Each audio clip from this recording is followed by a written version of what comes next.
c'est le Culture Mag, votre rendez-vous avec l'actualité des arts et des spectacles. Aujourd'hui, on va vous emmener dans l'univers photographique d'un personnage intéressant, plus qu'intéressant. Il s'appelle Avshalom Levy. Dans son pays, Israël, il travaille le réel, les faits de société, les bords et les marginaux. Il est également photographe de mode. Il est avec nous sur le plateau. Avshalom Levy expose en ce moment à Jérusalem, en Israël. De la photo encore au sommaire avec la grande rétrospective Anton Corbijn aux Pays-Bas. L'enfant chéri du rock et des stars fait l'objet non pas de une exposition mais de deux expositions dans son pays natal. Et puis on restera dans l'image avec un focus sur celui qui fait le lien entre les podiums, les magasins et nous. Il s'appelle Ralph Pucci, il est américain et un peu comme le divin, il fabrique des golems, mais des golems fashion.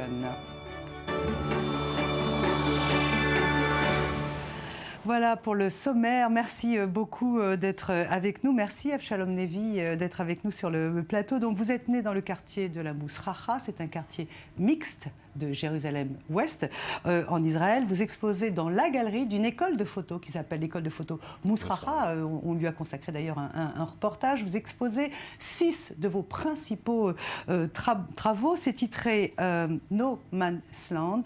Ce sont des travaux durs, poignants et très âpre.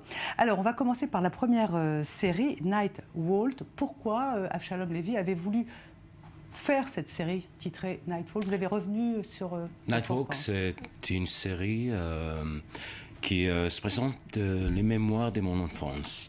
Ce sont des photos que je faisais dans une nuit froide, très froide. Après les mémoires de mon enfance, les maisons de Charlie Beaton, Sadia Marziano, Ruvena Bergel, Coco Derry, ce sont les chefs de mouvements activistes Black Panther. On va en parler juste après. Ce que je voulais juste, c'est que vous nous expliquiez ce travail photographique, de revenir comme ça sur les traces qui ont bercé votre enfance, votre adolescence. Elle était facile, votre enfance, votre adolescence, à Mousracha, ce quartier un peu compliqué, je pense, dans ces années-là. On était une famille de 9 personnes dans une petite appartement de 3 chambres. Et puis, c'était mon enfance dans un quartier très dur, au bord de...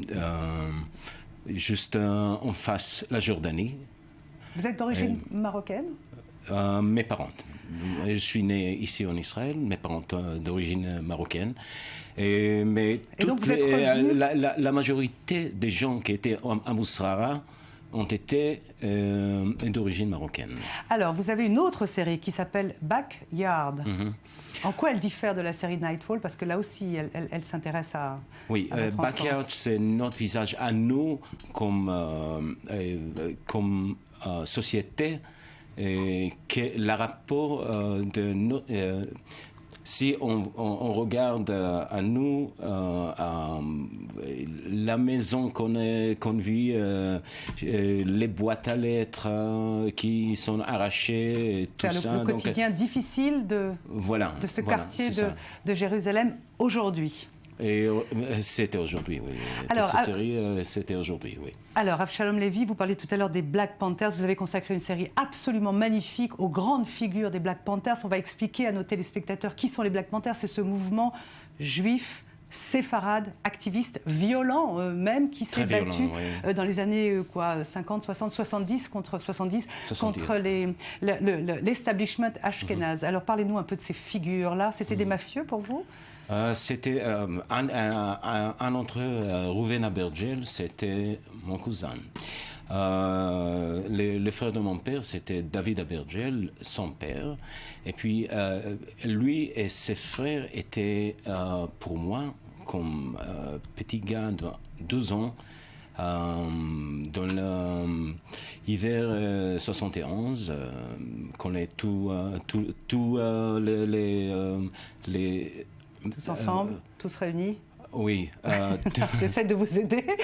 Toutes les protestations commençaient en 71 avec les Panthères Noirs. Pour moi, ils étaient... la figure du père. Voilà. c'est ça. C'est pour ça que vous avez décidé de les placer comme ça, de façon très hiératique, et de les photographier en noir et blanc, comme des parrains presque. Comme les figures des années, des débuts du XXe siècle en russe. Alors, on va parler de la suite de vos travaux. Juste une dernière question sur ces fameux Black Panthers. Il y a quelque chose qui a changé aujourd'hui dans la société israélienne. C'est toujours de mise, cette opposition ashkénaze-séfarade?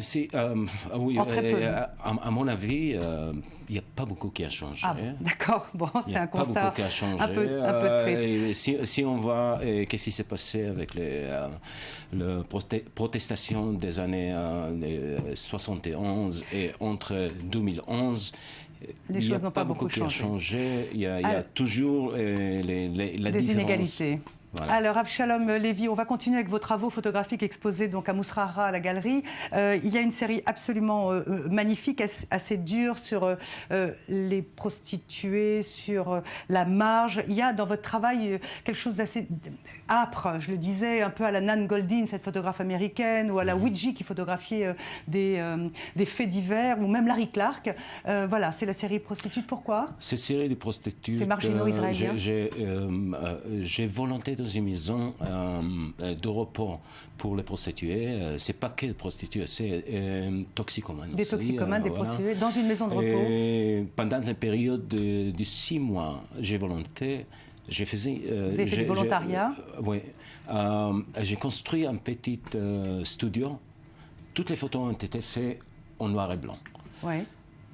Dans le temps, j'ai regardé les gens qui la honte de regarder directement aux yeux des prostituées et droguées.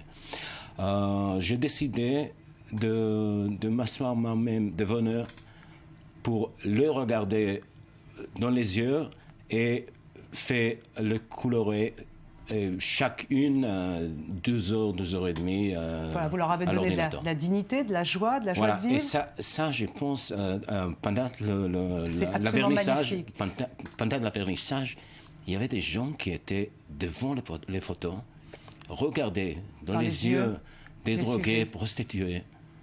Et à mon avis, ça, c'est un succès. Dernière question, Avshalom, est-ce que c'est à partir de ce sujet sur la prostitution que vous avez décidé de faire un travail un peu plus autobiographique sur la mort de votre sœur, sur l'assassinat de votre sœur?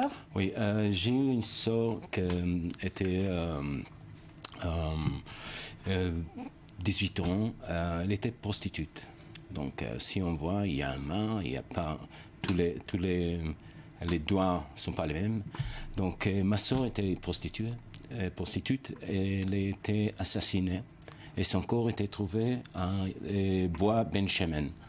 Donc ça lien direct aux séries de prostituées.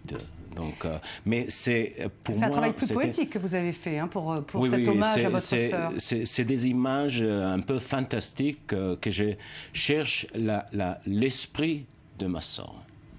Merci beaucoup, Avshalom Lévi. C'est un très, très beau travail photographique. Vous avez sorti un livre. On n'a malheureusement pas le temps de l'ouvrir avec vous, mais c'est un livre absolument magnifique avec l'ensemble de vos œuvres et avec dedans un poème que vous a offert Erez Biton, très grand poète israélien. Merci. Un très grand ami.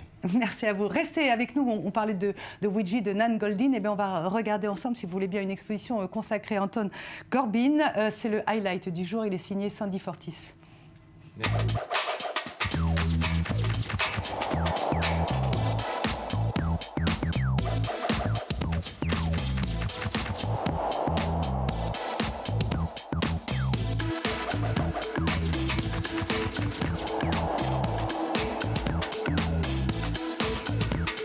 Anton Corbijn fête ses 60 ans avec une double exposition dans son pays natal.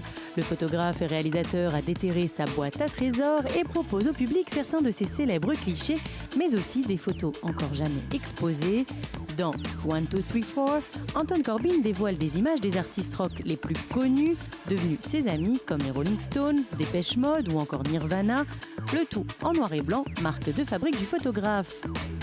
Holland's Deep, la seconde exposition, retrace le parcours artistique du maître du portrait avec des photos plus personnelles puisqu'elles ont été prises dans son petit village natal, Strien, On y découvre notamment une série d'autoportraits représentant Corbin habillé comme ses héros musicaux décédés. Depuis ses débuts dans les années 70, Anton Corbin, pourtant réservé de nature, a forgé des relations uniques avec des groupes de musique célèbres dans le monde entier. Il a notamment réalisé pour eux de nombreuses couvertures d'albums et de clips musicaux.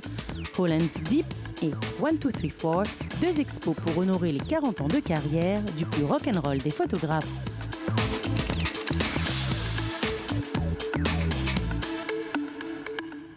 Voilà, on va quitter les images pour s'intéresser aux mannequins. On les voit tous les jours sans vraiment leur porter la moindre attention. Ces fameux mannequins de vitrine qui sont généralement là pour mettre en valeur ou des vêtements ou des envies de mode. Voici le portrait de Ralph Pucci, un Américain qui a changé la donne. Il les a rendus uniques. Il était donc normal que le musée d'art et de design de New York lui rende hommage. Focus sur un faiseur de golem. C'est le récit de Sandy Fortis.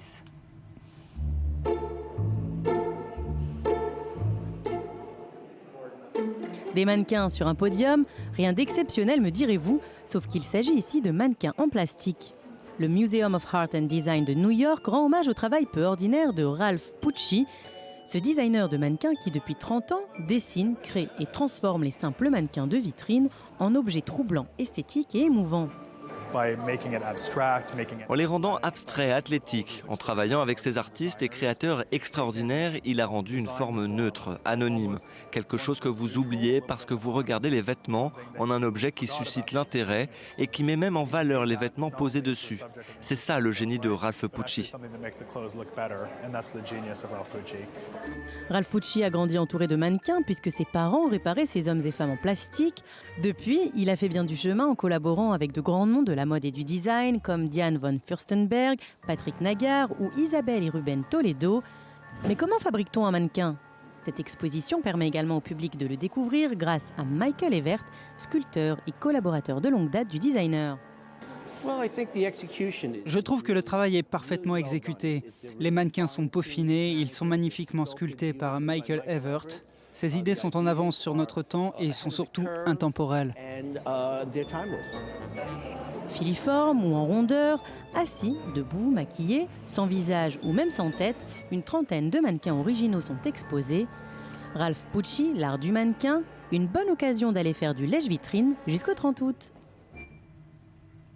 Et pour finir ce Culture Mag, un conte culinaire un peu à la Walt Disney, c'est l'itinéraire de Maria, originaire de la République dominicaine.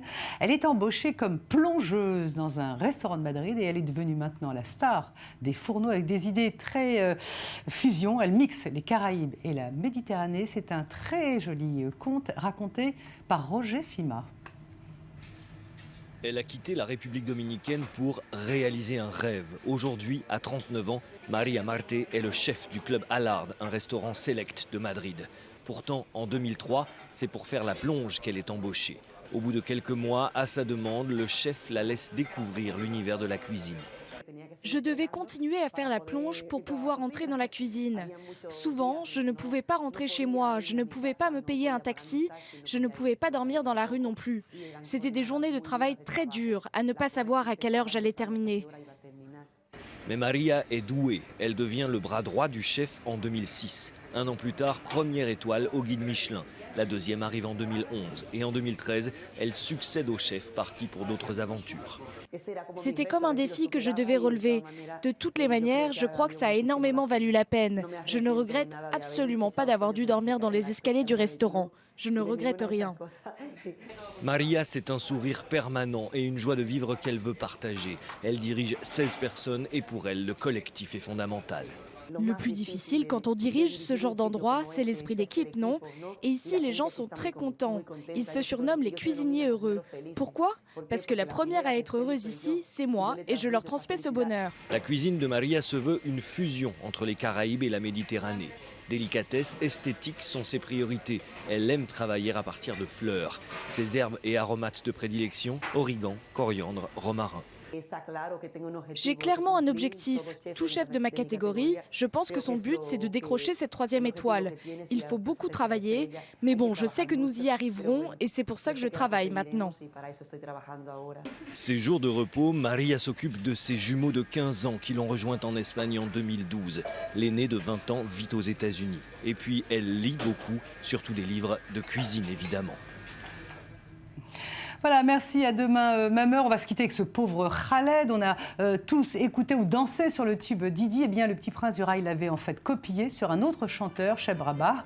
Ce tube international est sorti en 91. Khaled a été condamné à verser 2 fois 100 000 € à l'auteur de la version originale de la chanson Didi. Il était manifestement trop pauvre auparavant pour porter plainte. Déboire pour Khaled qui avait été traîné en justice il y a 18 ans déjà pour violence conjugale. Son avocate va faire appel à demain juste après. C'est l'info qui continue sur i24 News. Merci.